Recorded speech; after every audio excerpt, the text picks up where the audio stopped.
Andrew in New Jersey. Hey, Andrew, what's going on? Well, hi. Yes, I'm Andrew in New Jersey. Yes, it's Andrew in New Jersey. Andrew in New Jersey. Welcome to Truth Wanted. Andrew in New Jersey. Andrew in New Jersey, here on the show with Brent Lee and Objectively Dan. What's going on, man? How can we help you today? It took me a really long time. I wrote something down so I can calm down because I can already feel my heart beating like a maniac. It's okay. Take your time, dude. What's going on? No, I'm just really excited because I don't get to have conversations this is my first time actually reaching out to a community. Hell yeah. Welcome to the show, brother. Awesome, man. You've been missing out. Yeah. Come on in. I have. Well, what's funny is I've been listening to people that have our similar thinking for such a long time, but for some reason not claiming myself to be an atheist. It made no sense.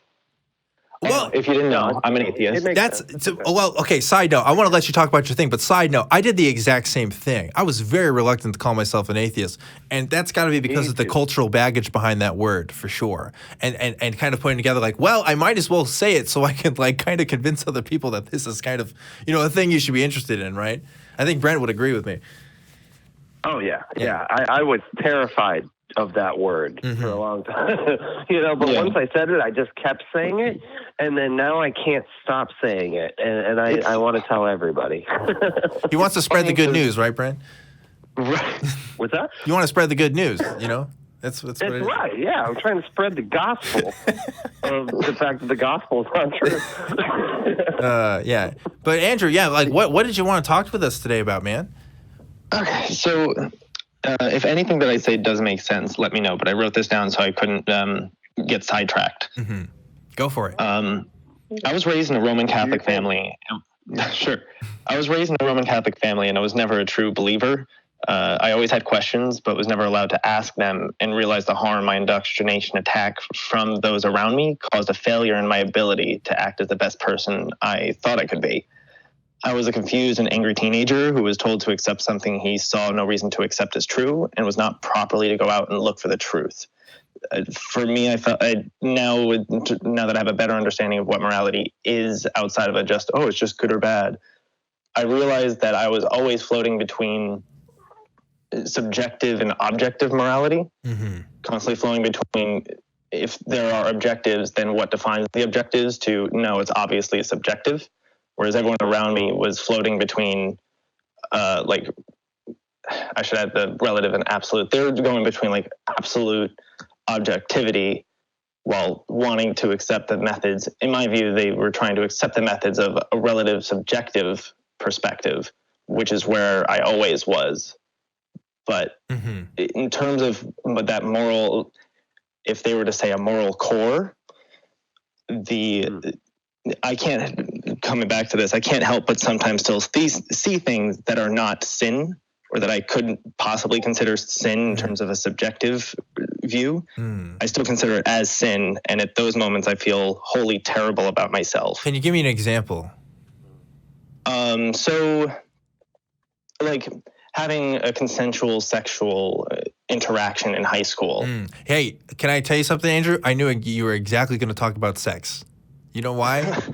Because that's either masturbation or sex. There's only two options there where we could have gone down, okay? It's almost nothing. I know, it's almost nothing else. There's nothing else that makes me feel bad. Absolutely, dude. And I'm sure you have some more to say, but first thoughts about this. I'm proud of you for coming to the place where you are now and deciding that, hey, I really want to look into this and decide who I am for myself and not what other people told me, because that's a brave thing to do. So props to you, Andrew, for doing that and for calling into this show. Thank you. Kudos, for doing that. sir. Second thing is, hey, I did the same thing, and it still lasted for years, where I thought of what people were doing was degenerate. That was kind of the word. When I was first hanging out with the Atheist Community of Austin, let me tell you, there's some interesting folks that come around here, okay? From different folks. There's some people that you wouldn't see at your typical church meetup, okay? They're not coming down to the Wednesday night youth group, okay? Well, mostly because they're adults, but you get the idea what I'm saying, right? It's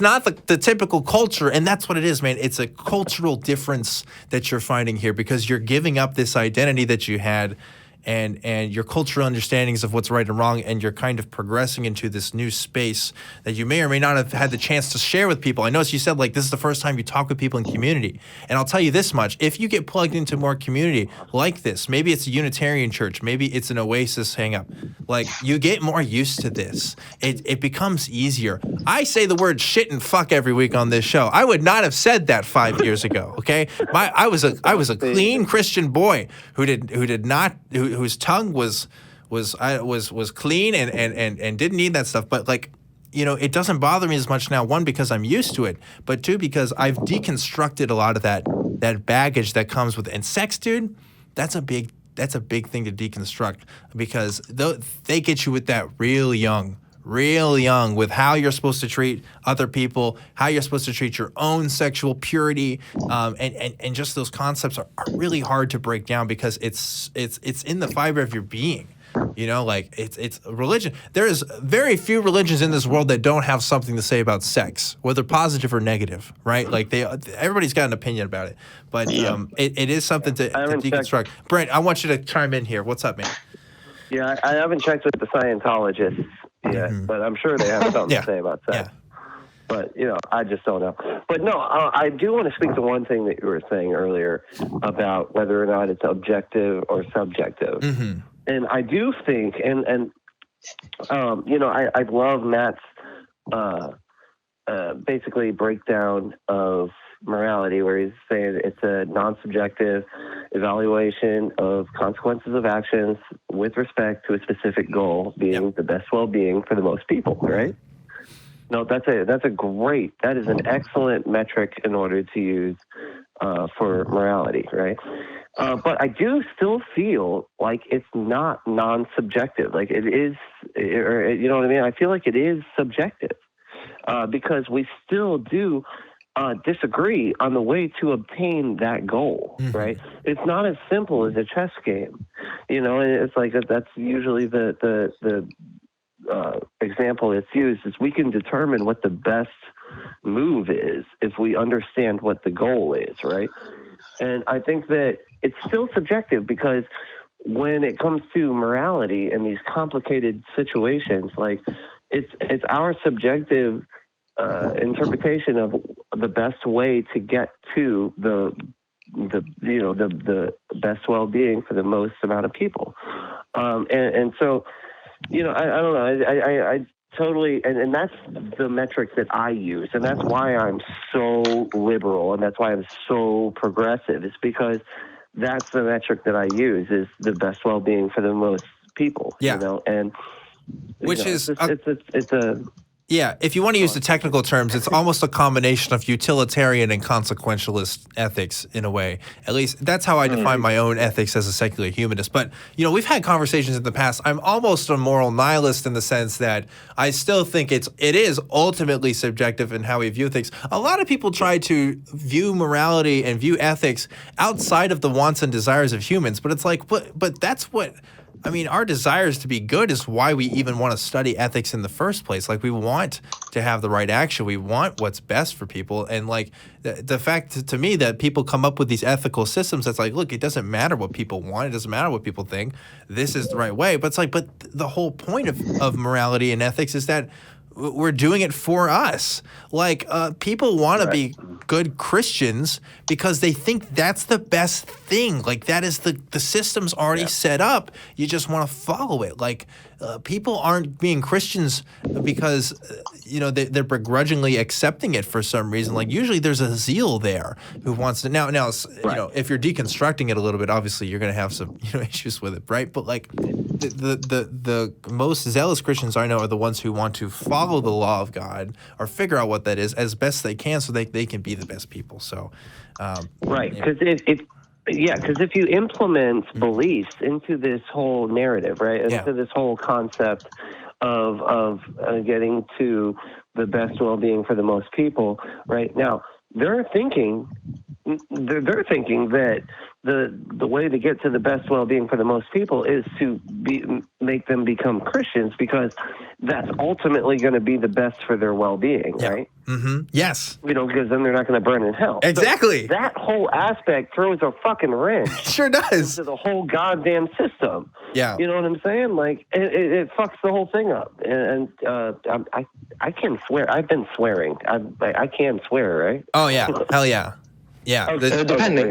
The truth is explicit on this show. The truth wanted is explicit. I will say that. I can't control what comes out of the mouths of the callers that come with this thing. So yeah, we're totally cool with swearing on this program. But Andrew, we've been talking a lot here. What do you think about any of the stuff we're saying? Is it resonating with you? No, that's the thing. It always was and always has. Anytime it was argued to me that I need to have some sort of objective in mind, I became confused, especially when it always seemed to lead down a rabbit hole. Mm-hmm. Like, I ask, how do we know I'm supposed to act this way?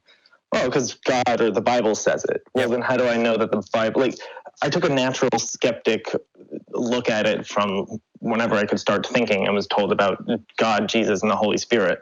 Mm-hmm. Like, asked my dad as a kid, why does God have to be three, or why does it have to be like that? Is it not possible for God to be thousands of little Greek type gods that are controlling just every little dumb, like significantly smaller and smaller piece of the world? And instead of getting an answer of any kind, I got told never to ask questions like that again. And you know what's interesting about that whole experience, Andrew? God never told you, did he? You know? How could he? How could he? That's the thing, right? It's like we tried to, like all three of us tried for a long time to figure this stuff out. And you know what? Like, we never got it from the big man himself. I mean, like, I joke about this, but like, I have a call-in show. I think if God's out there, he should give us a ring. You know, like it's 7 p.m. Central Fridays. Come on, man. Like, that's the thing. Like, it all comes down to convincing ourselves of what we think is right and what we think is best. And that manifests sometimes. For Catholics, it manifests in community a lot, I think. You know, like keeping up with the Catholic traditions. Like, that's what's best. You know, following Mass and doing what you got to do. And for other Christians, it's, you know, for the Baptist folks, it's following following the fruits of the Spirit and being reborn through baptism and stuff. I mean, like, it develops into cultural mores depending on where you go. But again, it is at the end of the day just culture. It is just human beings in groups together figuring this stuff out. There doesn't seem to be any evidence that this stuff is coming on high. You know, so I don't know. And I do have some I want to add, like with that, like it's sort of adjacent to it, I guess. It's just a story that I have, like, where I actually for a long time I had an issue with pain medication. I got in a car accident and went to a hack doctor that overprescribed me a lot of medicine, and I ended up getting stuck on opiates. And I for a time I went to a methadone clinic, and I remember thinking, oh man, this place has got to be, you know, because I was a Christian at the time. I still was a Christian after I left basically the church. But I remember going there, and I remember thinking, oh man, there's demons all over this place. Like this, you know, this is a demon haven, you know. And I remember looking up, and I saw demons. They were all flying around the methadone clinic. And I was like, wow, what the hell? Like, oh my God, it's like, it's just right there. You know what I mean? It's just right on the surface. Like, I can see it. This is real. This is real. You know, and then later I became, you know, just in the past 3 years, I became an atheist, and went through the same process again and went back to the exact same methadone clinic, except that the time that I went to the methadone clinic was different. Like, I used to go like before it got light out, because you have to go in the morning because they don't want you to do it after you go to work, because that's when you'd want to use anyway, and they want to try to temper that type of behavior. So I was going before, and it was like, but this time I was going a little bit later, and it was light outside. And in Florida, bats aren't really a thing. Like, we don't really see them that often, but they are there, you know. And I didn't realize it, but the whole time I was just seeing bats. No kidding. I thought they were, you know. Oh my gosh! Yeah. Wow. And I totally was confused, you know. But it was just bats, you know. And I went And I saw, I went it was just during the peak hours in the morning, where the sun's starting to come out. And finally I could see him, because I couldn't really see him in the dark, but I could see that something was fluttering around. Sure. And it was scary looking, and so it was very convincing. Wow. But when it was light out, no, they're just bats. Wow. Isn't that amazing, though, like that your own cultural understanding of the world like interacted with your interpretations in that moment of what you were seeing and convinced you of something else. Like, how often does that happen to people? How many times do people think they're seeing aliens because they've seen this stuff on TV? Right. You know what I mean? Like it's wild how like just a simple mistake like that could affect your entire worldview, could make you totally believe that you saw demons one time. Exactly. Amazing. Exactly. Wow. Yep. Well, Andrew, now that you're here on the other side, I just want to say, like, I'm glad that you're calling into the show and you're getting plugged in and stuff. I just want to say one more thing about, you mentioned your anxieties about sin and like coming into this new thing. I promise you it gets better over time. Like it may not be the best for you. And there's people who this affects them the long term. And I don't know your whole story. I don't know how you grew up, but I will say, at least I can speak for myself, and Brent could probably speak for himself. It does get better. You have to find the right people, though, that you can get connected with so that you can normalize yourself and feel like you're okay. Let me tell you, there's people out there, sexual partners, who are willing to just walk that stuff with you and take your time with that stuff. It's 2019, baby. There's somebody out there for everybody. That's not a belief I actually have. What I really think is there's people. I don't believe in the one. I do believe there's people that are compatible for you, and there's people that you can have those experiences with who are willing to do that. So don't get hung up on that. You're okay. You're normal. You're probably to a Christian you are a sinner, but sin doesn't really mean anything anymore. So just don't even worry about it, right? But that's kind of what was missing. I should have been told that everyone's going to have sex and how to deal with that situation. Yeah. But I wasn't educated. Yeah. How is that fair to me? Because now I feel bad about a thing that I probably could have avoided if just given the proper tools. I don't know, man. I don't know. But listen, hopefully you know what condoms are and stuff now. I know that you're Catholic, so I was never that bad. Okay. Okay. No, my mother was a Jesuit, so I got some freedom. Okay, there you go. Well, that's good. Well, anyway, Andrew, I wish you best of luck. Anything else you want to say before we peace out here? And thank you. So far, I'm having a blast and actually talking to people instead of just thinking in my own brain over and over. Hey, man, look me up on Facebook. Okay, I'm Brent Lee on Facebook, man. We'll hang out. Okay? Also, check out the Secular Therapy Project. They probably be one to help you out. And hey, Atheist Community of Austin, we got a Discord, which I need to be more on. By the way, some people have requested that I come on after the show and stuff. I won't be able to do it tonight, but in the future, I'm going to make that a thing where I hang out with you guys on kind of the after show. So definitely check those out. You absolutely should. Yeah, we have fun there. But please contact me or unapologetics spelled with an X 666@gmail.com. Please hit me up, man. I will, I'll connect you with the community, dude. That's my whole gig. For sure.